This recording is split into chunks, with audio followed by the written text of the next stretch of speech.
Somos criaturas musicales de forma innata, desde lo más profundo de nuestra naturaleza. Stefan Kolsch. La música une a las personas y desata emociones en todo el planeta. En este capítulo de Redes, el neurocientífico y profesor de psicología de la música, Stefan Kolsch, de la Freie Universität Berlin, le explicará a Punset qué dice la neurociencia sobre las emociones evocadas por la música. También analizaremos cómo el cine se aprovecha del poder de la música para dirigir a los espectadores, y el cantante Manolo García nos explicará la unión que experimentan los músicos con su público en los conciertos.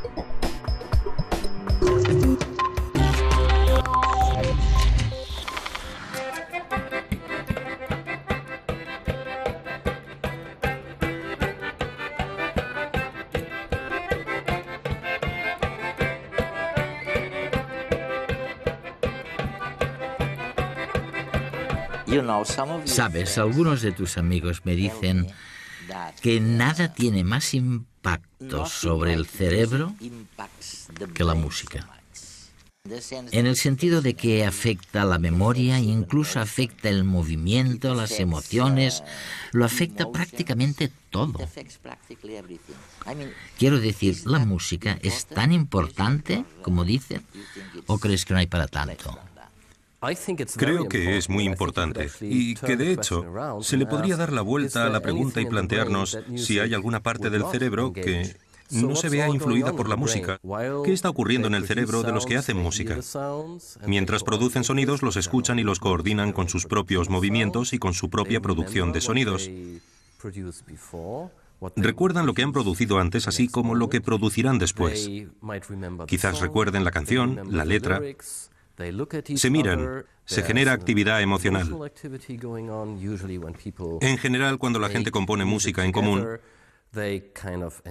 se lo pasa bien, disfruta estando con los demás, disfruta comunicándose con los otros, y todos esos procesos diferentes hacen que el cerebro humano se comprometa con toda su riqueza y colorido, por decirlo de alguna manera.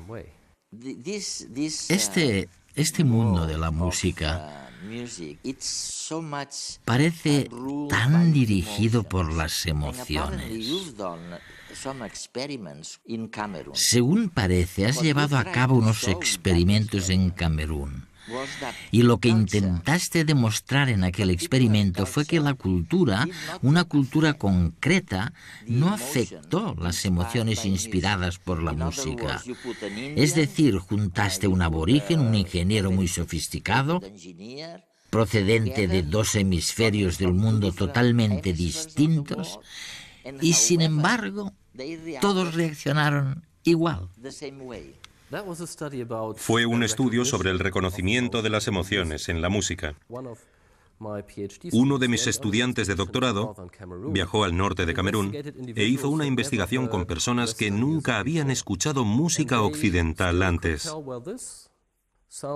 Estas personas fueron capaces de decir: esta pieza suena bastante alegre, esta otra bastante triste, y aquella bastante aterradora. Suponemos que es porque en la tradición musical occidental la música triste imita la prosodia de una voz triste.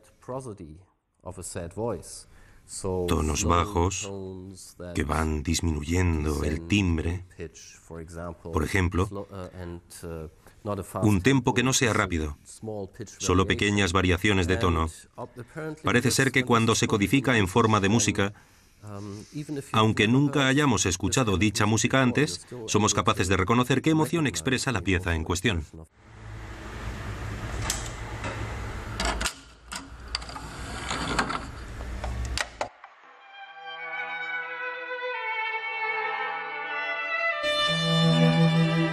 Hay canciones que consiguen ponernos tremendamente tristes. Suenan los primeros acordes, se nos hace un nudo en el estómago, nos asaltan los recuerdos. Y según el día que tengamos, puede que no nos sintamos con fuerzas para sumirnos en la tristeza más profunda. Otras canciones, en cambio, nos contagian alegría, buen humor. Que escuchemos una canción y la entendamos es algo extraordinario. Pensemos lo siguiente: la música es una sucesión de señales acústicas que nuestros oídos recogen y envían al cerebro. Allí se decodifican y se les da significado. Todo eso pasa en fracciones de segundo. Para ello, el cerebro tiene que involucrar a las emociones, unas de las encargadas más importantes de convertir el sonido en algo comprensible.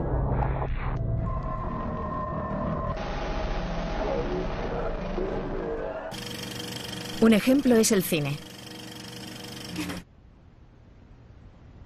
Hoy en Redes vamos a hacer un pequeño experimento. Hemos grabado una escena y Baldo, músico y compositor, nos va a ayudar a darle sentido. Él suele componer las bandas sonoras de obras de teatro y películas. La música básicamente lo que hace es resaltar las emociones. Es como una especie de guía para el espectador para indicarle por qué territorio de sensaciones nos vamos a mover. A veces la música avanza al susto, o a veces dilata una escena para hacerla más larga, o a veces una persecución es mucho más trepidante. Vamos a hacer un juego que me habéis propuesto, que es un poco un atraco, pero que puede ser interesante. Voy a musicar a tiempo real, en directo, una película. Vamos a jugar llevándola a territorios completamente distintos. Vamos a hacer creer al espectador que hay dos personajes que se tienen miedo, o al menos uno le tiene miedo al otro, o vamos a hacer que estos dos personajes, vamos a hacer con la música, que se cree un clima romántico y que puede ser que se lleguen a enamorar.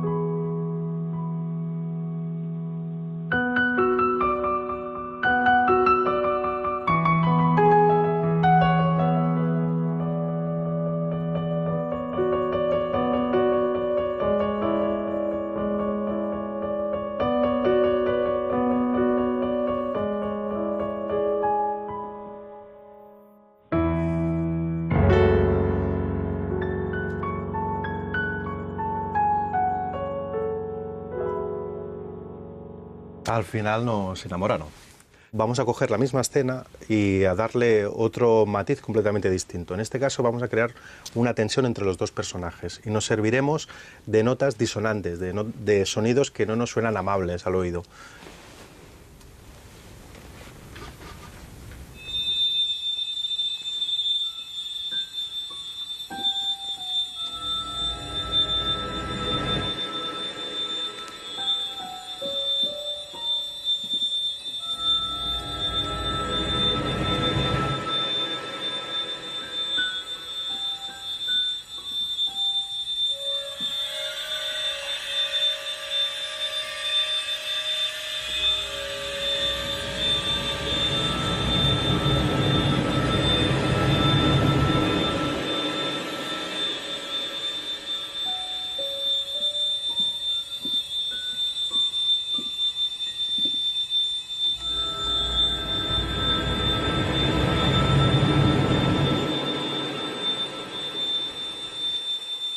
Estos sonidos producen cierta angustia al espectador que está oyendo y que codifica la imagen como una escena en la que va a pasar algo malo.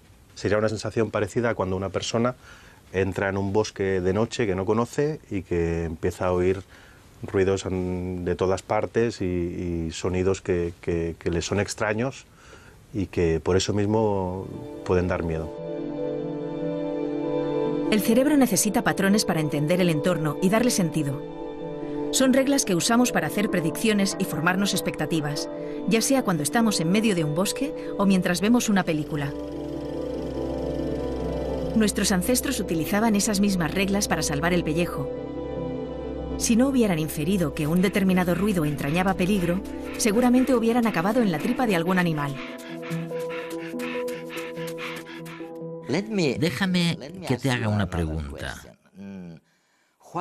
¿Por qué cuando estoy triste y me siento solo, algo que me ocurre muy rara vez, pero a veces puedo sentirme triste y solo, ¿por qué la música me anima si es algo, sabes, movido, como pam, pam, pam, pam? Y en cambio, cuando estoy muy excitado, ¿por qué pasa al revés? la otra música me calma. Quiero decir, ¿cómo puede ser que la música te anime o por el contrario te tranquilice? No me parece demasiado lógico. Eso nos muestra que, en primer lugar, la música tiene esa capacidad de ayudarnos a cambiar nuestro estado de ánimo, si lo deseamos. Desde la neurociencia sabemos que la música es muy poderosa a la hora de activar cada una de nuestras estructuras emocionales en el cerebro. Cuando llevamos a cabo experimentos neurocientíficos, vemos que podemos modular la actividad en prácticamente cualquier estructura cerebral emocional gracias a las emociones que despierta la música. Esto significa que la música es capaz de evocar el núcleo mismo, el núcleo de las estructuras cerebrales responsables y creadoras de nuestro universo emocional. Algo muy importante también para las terapias donde podemos intentar aplicar la música para ayudar a aquellos pacientes que padecen trastornos de sus estructuras cerebrales y que están relacionados con las emociones, que tienen algo que ver con las emociones. No solo la depresión, sino también el trastorno provocado por un estrés postraumático, en parte también los trastornos por ansiedad. Los individuos que han padecido traumas a causa de abusos u otras causas, por lo que tenemos un amplio horizonte a la hora de aplicar de forma más sistemática y generalizada la música como terapia. He leído algo en alguno de tus artículos sobre los niños autistas. Parece que escuchan o aprenden la música igual que los niños no autistas. ¿Es posible esto? Quiero decir, ¿sienten la música del mismo modo?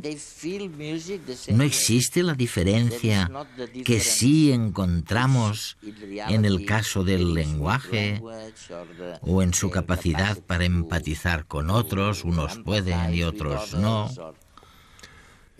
De momento es muy difícil contestar a tu pregunta porque no tenemos suficientes estudios neurológicos sobre la relación entre niños autistas y la música. Pero lo que sí sabemos es que los niños autistas sienten un gran interés por la música y son propensos a componer música con otros. En entornos terapéuticos, también es cierto que resulta difícil comunicarse con ellos a través del lenguaje. En cambio, es más fácil hacerlo a través de la música. De hecho, algunos de nuestros estudios han probado que la música puede comunicar información. No es algo que simplemente crean los terapeutas de la música y que no tenga base científica. También estamos determinando qué instrumentos musicales pueden fomentar la empatía y el reconocimiento de las emociones. Es algo que estamos probando con niños autistas, pero también dentro del currículum escolar de los niños en general, porque es una forma divertida de experimentar las emociones, de aprender a reconocer las emociones y otras cosas, de encontrar nuevas formas de expresar las emociones, de ampliar el vocabulario referente a las emociones. Lo realmente fascinante es esa cohesión social que tú señalas en la música. No es tanto una cuestión individual, como cree mucha gente, sino que el impacto es social y une a unas personas con otras. Es algo tremendamente social la música. ¿Es cierto? Sí, y no solo es cierto, sino que creo que es una de las cosas especiales que tiene la música. Uno de los grandes poderes de la música. La música despierta en nosotros todas esas funciones sociales cuando la hacemos juntos. Como humanos, somos una especie social y no podríamos haber sobrevivido a lo largo de la evolución sin cooperar ni comunicarnos si no hubiésemos manifestado un comportamiento social con otros individuos. Mientras hacemos música, volvemos a vivir todas esas experiencias y ponemos en marcha todas esas funciones sociales. Es decir, averiguamos qué quiere el otro, o qué intenta, o qué desea, o qué cree, sin que nos lo diga explícitamente. Hay experiencias emocionales en las que después de hacer música juntos, todos nos sentimos felices, mientras antes, en cambio, quizás estábamos enfadados. Y el resultado de todo ello es esa especie de cohesión social.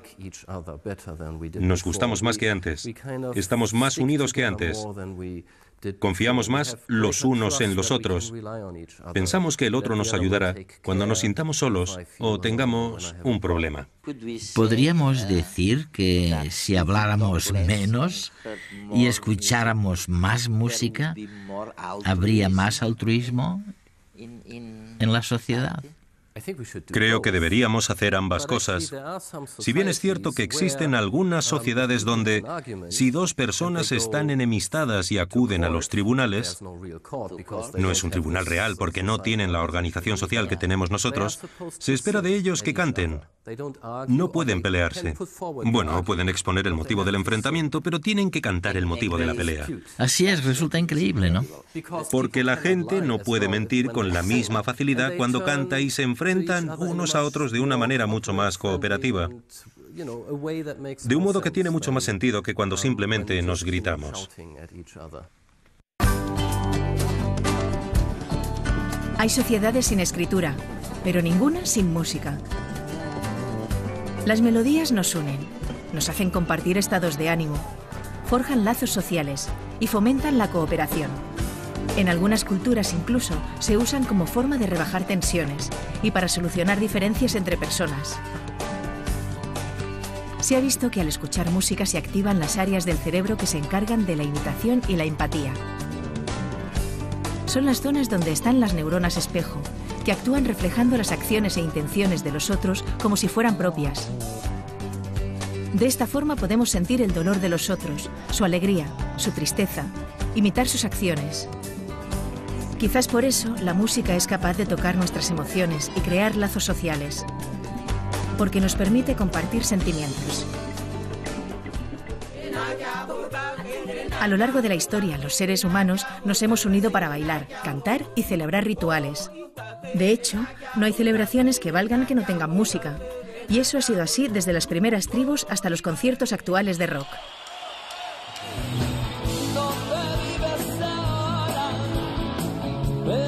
Manolo García, músico y compositor, lleva 3 décadas sobre los escenarios. Con el último de la fila y después en solitario, ha conseguido unir y emocionar con sus temas a varias generaciones. En lo que dura un concierto sobre el escenario, podría caer una bomba en el centro del escenario. O sea, no eres consciente de nada, estás fluyendo. Éramos la música en el murmullo de la corriente. Con la música te abstraes. Bueno, pues todo el mundo en los conciertos yo lo noto, en ese compartir, en esa misa, en esa comunión público-artista o músico, que es un viaje de ida y vuelta, es un toma daca, es lo mismo. Conseguimos una temporalidad, hay momentos de emoción, hay momentos de tener que parar, es decir, cantad vosotros porque durante 2 segundos no puedo cantar, o medio minuto. No hay nada más, que no hay nada más. El escenario lo que provoca es una euforia máxima, porque ves a la gente contenta y eso es una felicidad. Ves que tus canciones provocan una situación de alegría. Para mí es estupendo, es un efecto benéfico, ¿no? Tú sales y tienes ganas de ese abrazo imaginario, ¿no? Estamos todos abrazándonos, quizás suena un poco tonto, pero es como esa necesidad bueno, somos piña, somos tribu, somos un poco ancestral, ¿no? En la profunda fronda que adormecida fiera. Me gusta, pues eso, compartir las sensaciones, y la canción es una manera óptima de compartir sensaciones, de buscar certezas, de decir sí, es así. Probablemente nos estamos equivocando los 7.000 o los 4.000, pero en ese momento es así, porque pensamos todos, claro, es así. Esta canción dice esto y todos estamos de acuerdo. Igual es un gran error, pero es un error compartido, con lo cual es menos error.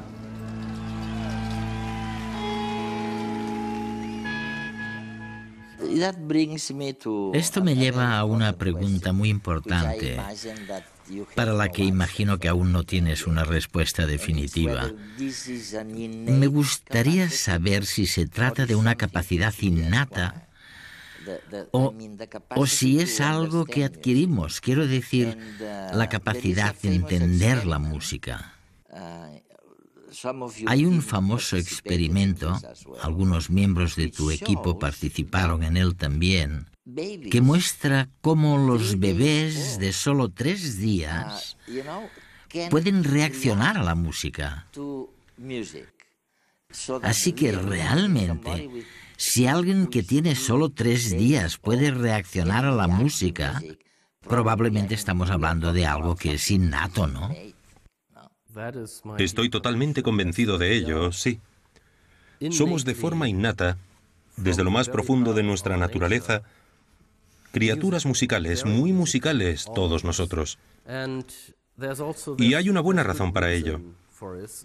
Además de que nos permite desempeñar todas esas funciones sociales mientras hacemos música, también necesitamos esas capacidades para aprender a hablar.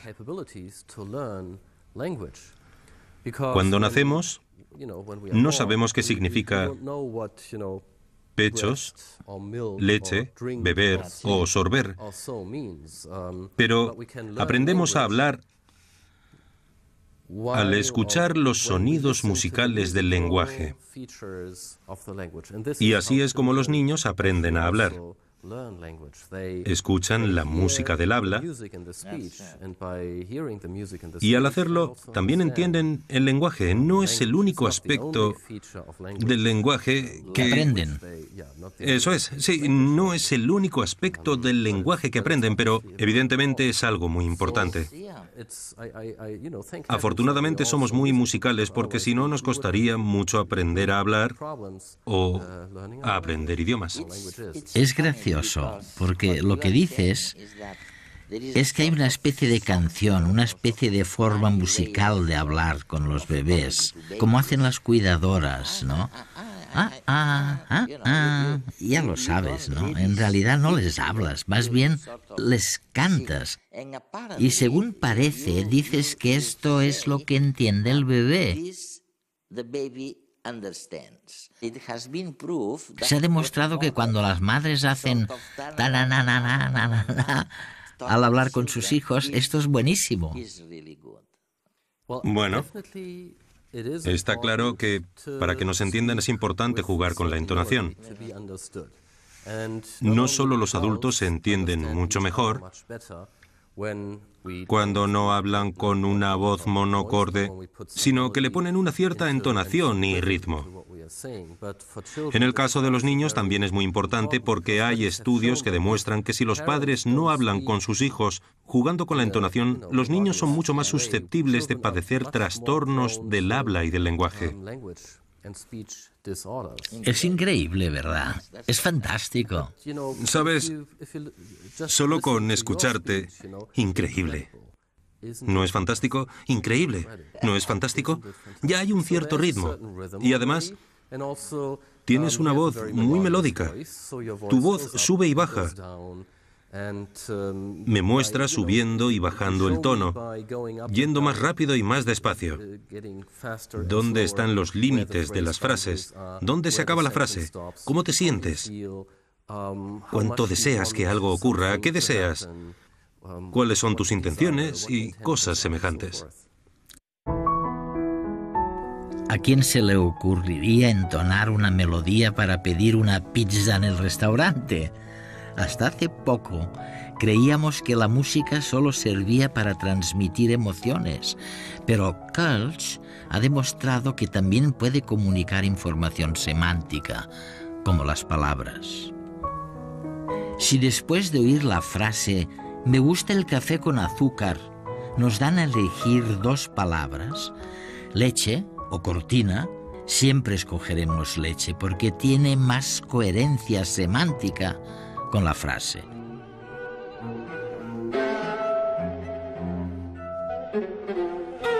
Esa coherencia desata una reacción en el cerebro que se puede medir y que sucede también al escuchar música. Por eso, después de escuchar el terceto de cuerdas de Schoenberg, todo el mundo elige la palabra aguja. Resulta que Schoenberg había dicho que esa música era una descripción de las punzadas que había sentido durante un infarto.